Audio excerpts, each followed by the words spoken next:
What's up, everybody? Welcome to the compliment wrap up for our recording session for episodes I don't know and the one after I don't know. 41 and 42. 41 and 42. Whoa, the Yeah, answer crazy, 42. right? That's wild. I can't, guys. We've recorded 42 episodes of this. We've been playing this game Dang. for over a year. Yeah. Crazy We have, times. haven't It's we? been awesome. Yeah, we haven't been recording the whole time, but it's been a good year. It's been a lot of fun. It's the best part of my year. Yeah, pretty much for me too. Yeah. So, who wants to go first, guys? Who wants to jump in and do the You thing? know what? I'll go. Oh shit! I mean, I'm having a hard time with specifics, but I think for the most part, everybody today had their role play kind of on point. The first episode was chaotic. It was the chaos crew showed up for that first bit, but it was fun. And even though it was chaotic, it was all chaos in character. And I think everybody was playing off of each other. And there was a lot of good role play. And it was everybody that did it. And I have to compliment everybody on that because that was just awesome. It really made my night. And then for a compliment for myself was that, I joined in the role play instead of avoiding it and hiding it from it. And so I joined in on the role play and bouncing around. So let's go. I'll go to the next person on my screen, and that's Dash. That's me. I didn't expect me already. Sorry. No, it's good.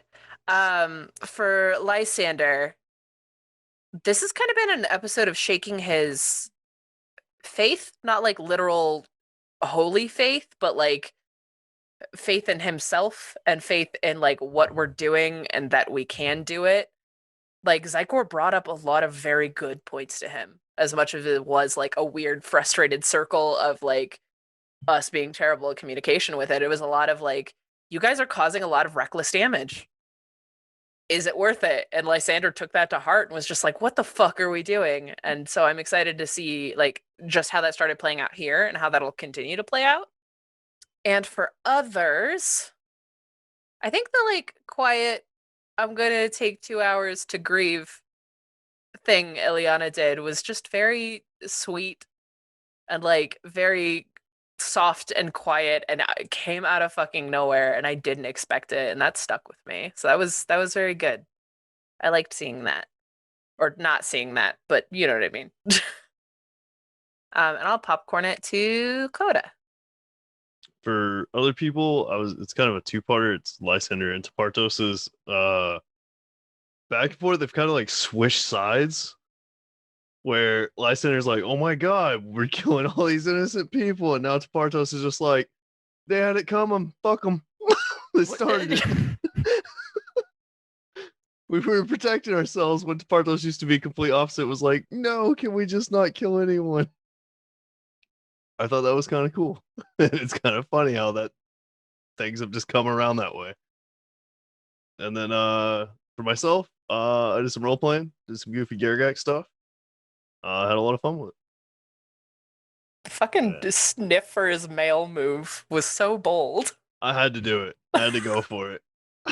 I really That's felt like perfect. Gargak would go for that. And then I full ascended with a DM point of inspiration. And we don't get those regularly anymore. It was all I had. That was your last one. Worth.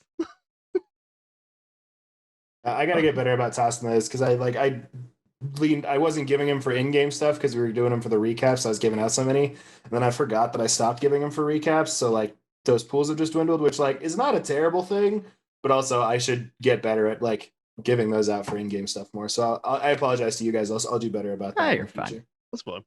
I never have too many on hand anyway. We had They so should many be for a so rare long. resource. Yeah. Yeah.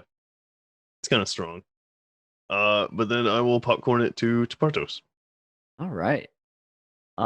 So I want to throw it out to Zach today because in general, we've gotten a lot of, Zycor being like, hey, I'm the fancy man, blah, blah, blah.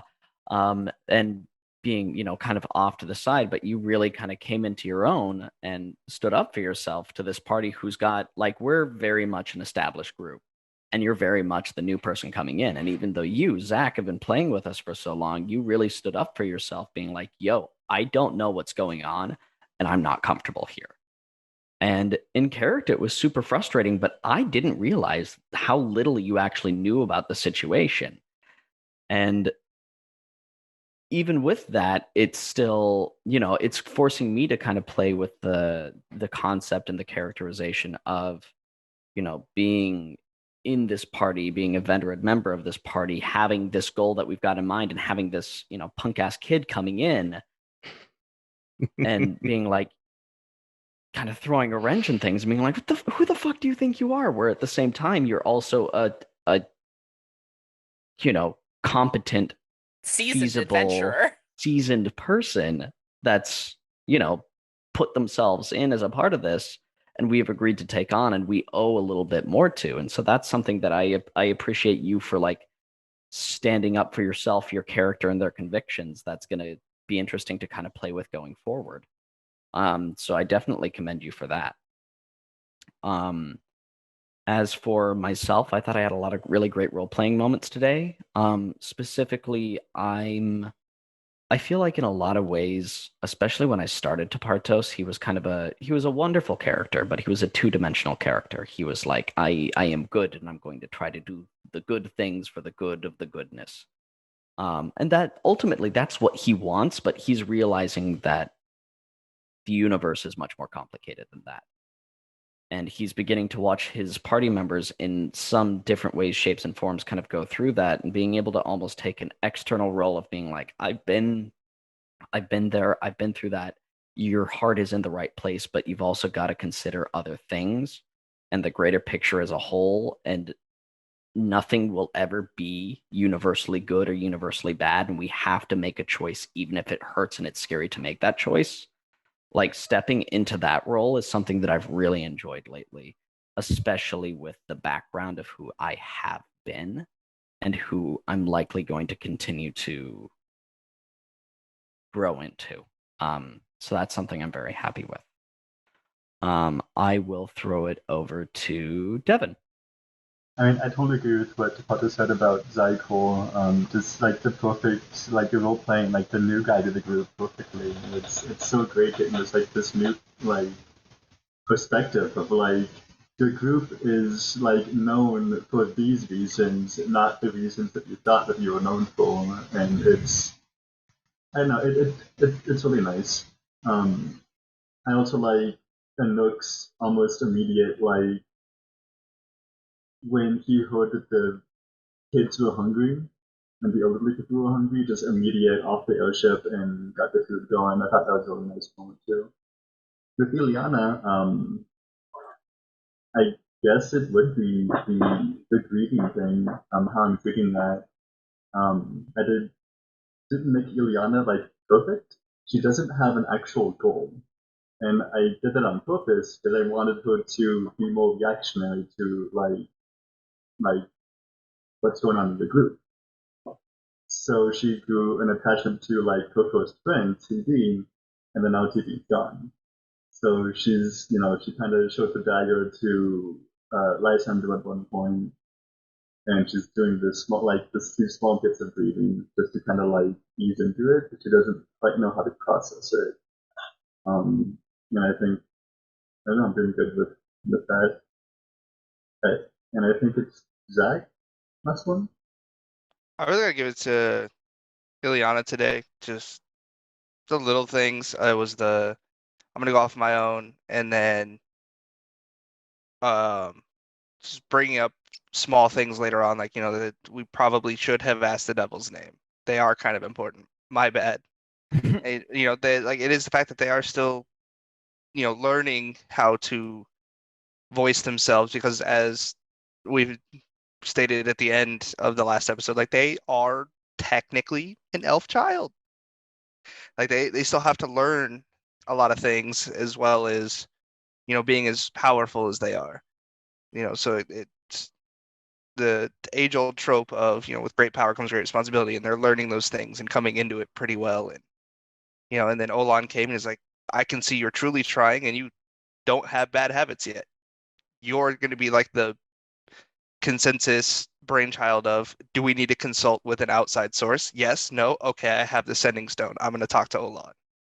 And that trust shows like how much they've grown since we picked them up in the chaos world. And it's been fun. For myself, it was kind of hard today. Like I had to pull up Tumult and look at his notes and compare them to the notes I've had since I took over Zykor. And like, what do I know? What don't I know? What have we talked about? What have we not talked about? And like tried to play a thin line. I'm sorry if I made people mad today. But it was just like small things. It was like they happened, and I was just like, but why? Like what is this? Why does it have to do it that way? Why can't you just do it this way, like a normal quote unquote adventuring party would do that? Yeah, it was very like character frustrating, but player understanding of like Yeah.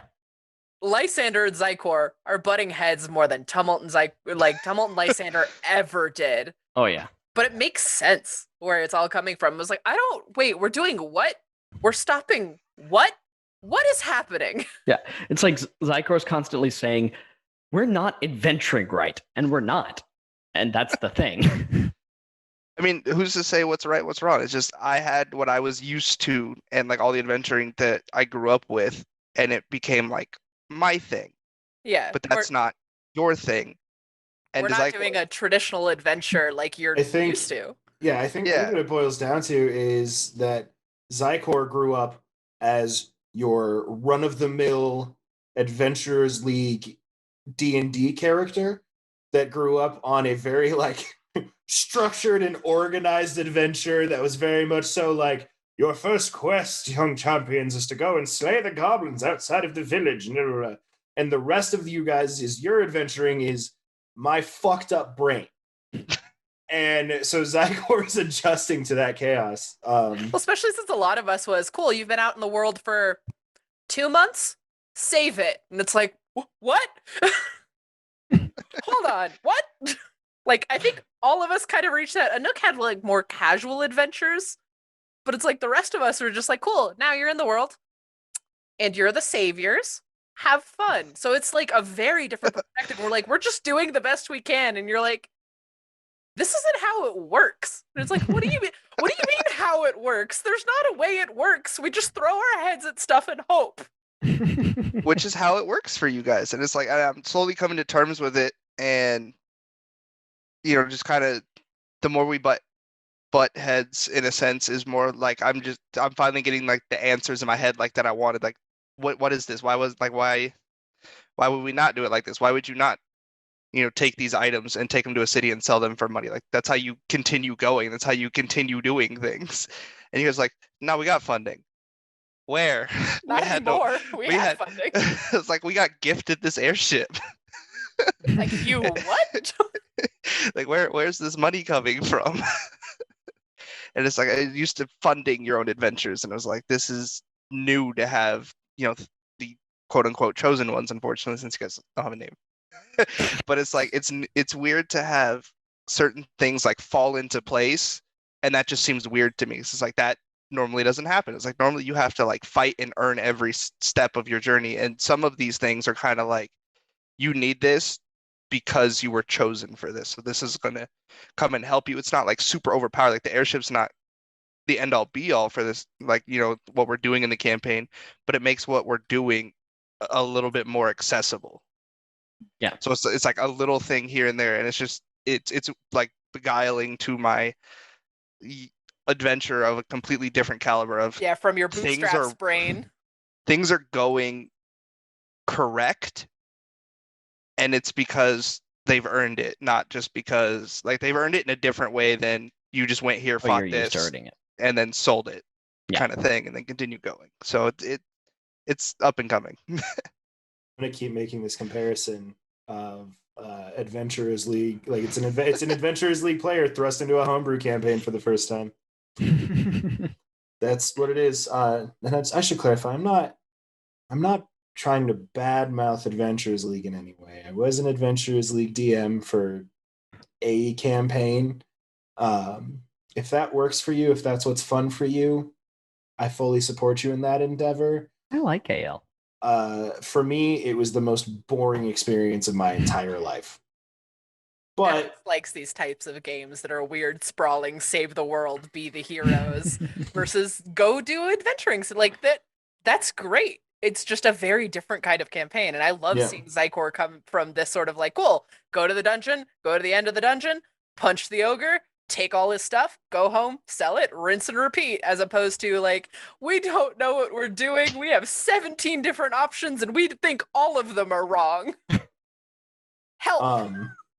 I've got mommy issues. We love you, Bronwyn. And mom. All right. I'm gonna go ahead and jump in because I think Zach was the last one for you guys, right? Unless I'm doing something dumb. I'm gonna start with Zach just because it's kind of echoing what everybody else said. Was sitting through, especially in that final conversation of I never once was like, what the fuck is he doing? Like, it all made sense. Every bit of what you did was a very strong role play choice, and your commitment to it, even when it like the conversation got tense, and you could see the look on the other players' faces, and it was looking around. You could tell it wasn't the player being frustrated; it was the character reactions to like, what is this guy talking about? And so, echoing what we were all just talking about, like, well done, extremely well done. Lysander today, I feel like every other recording session, I'm putting you into a different existential crisis. I feel like that's my character go-to because I have like 3 characters right now who are dealing with that. Hey, my character go-to is hit stuff with big stick, so I get it. But no, I think you handle them well, and you play them off in your character extremely well. Every time.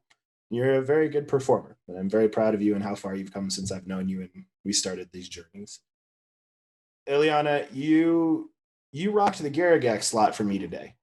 Of the background quieter character, but the little one-liners were gold. The little things you did were amazing.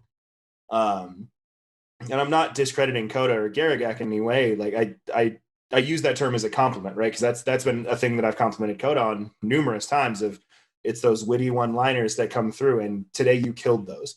You more than anybody else today had me like just like microphone muted, laughing my ass off because of the things you were saying and doing. And then you in the same breath turned it around and made me like want to tear up when it was I'm just gonna go take 2 hours and grieve for a temp part real quick. It was like, oh, okay, hi Devin, you should have to role play today, and I fucking love that. Cool. So extremely well done in that regard. Bouncing over to Garagak, you stepped up in a huge way today, Coda. You volunteering to go and be on that like front-facing group, volunteering to be that head charge, coming up with an amazing solution that found something for everyone, and ultimately led to the group getting a lot of really good information. And that was probably, of all of the zany, wild things you've done, that was probably the best play I've seen you make. And it just keeps adding to the layers of how good at this game you are, and how good of a role player, and how good of just how intelligent you are as a person. So extremely well done. Extremely well done today. Thanks. Hero. Man, you were in a whole different place today than usual on Nook. And I think all of us were in a like an off place today. We took a week off. It's been wild, but you came through today, and it wasn't like a bad thing that you were in a different place, right? It was your role play was a lot like heavier, not in the sense of like it was like dark and like heavy and like the emotional way, but it was just like the instead of it being like the little quirky one-liners, which you did still have, it was the like 1-2 punch one-liners. It was the ones that had it was the dramatic one-liners. It was the emotional one-liners. It was it was the impactful one-liners that you were on today. And it was different for what Anouk usually does. But I think it was still just as in character as everything else that you do. And it showed your diversity as a role player in an extremely good way. So I wanted to applaud you for that today and make sure that I pointed out that it was noticed and appreciated, and I really, really enjoyed it. I really enjoyed that side of Anouk that we don't get to see very often. Ian. Never once have I had a player that I gave as much shit to as I do to you. I'm so glad you said that.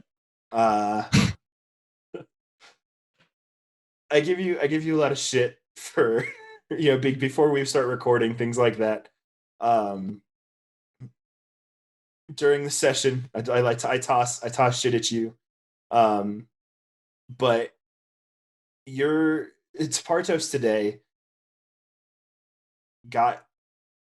hit me very deeply today.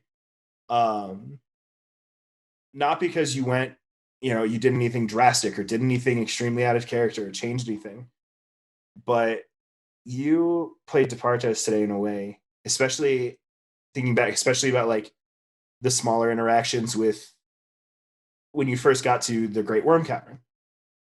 I think that was the first time there's ever been who's going to take the lead moment that Departos wasn't the first person to volunteer, let alone the person that stayed back. And I think that's what hit me the most, was in that subtle way.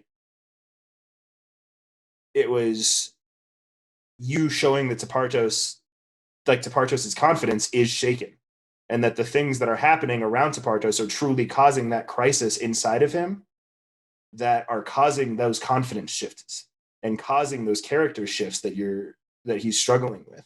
And so I don't know if it was intentional or not, but it showed, just by not doing anything, you did better at portraying your character than if you would have been the one to go forward, if you would have been the one to do those things. And I know you as a person. I've known you my whole life. So I assume that what I'm saying is correct and that I was an intentional choice of the character. And I really wanted to emphasize that because I don't think it was something that a lot of people would have picked up on in the characterization of Tepartos himself. And that's why I wanted to make sure that was the one that sunk in, that I made sure happened today, because it's something that not a lot of people can put that much forethought into the decisions that they're making when it's as simple as, do I want to go talk to the people or do I want to be on the backup lines? And extremely well done. Extremely well done. As for myself, man, I got to do all my favorite things today.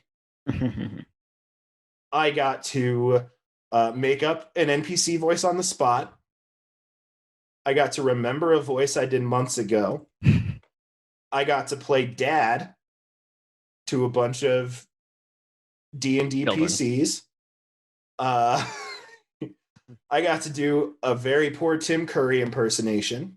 I would die for Mr. Muntins. Which loosely ties into the NPC voice on the spot.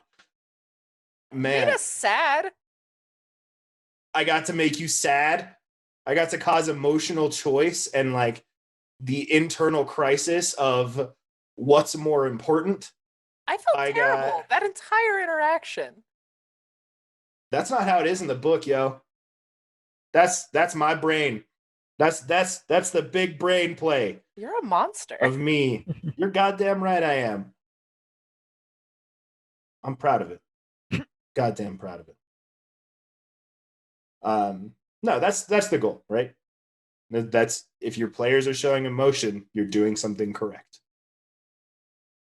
And I did that. But I do believe that brings us to the end, the conclusion of this wrap-up episode. Thank you for those of you that watch these things. We like to put them out there because I know watching other people be positive can increase positivity in your own mind, give you more examples of ways to be proud of yourself every day. Take care of yourselves, guys. please, if you need to talk to someone, talk to someone. Okay? It doesn't make you weak. It doesn't make you any less of a person for having to struggle. Everybody struggles in their own ways, and it's a normal thing, which sucks, but don't let that be the thing that takes you down. That's what I ask you all, because I love you all very, very much. Okay? Agreed. Other than that, we will catch you guys next Wednesday for another episode of The Dice That Bind Us. So, see y'all in a week. Bye-bye. Bye.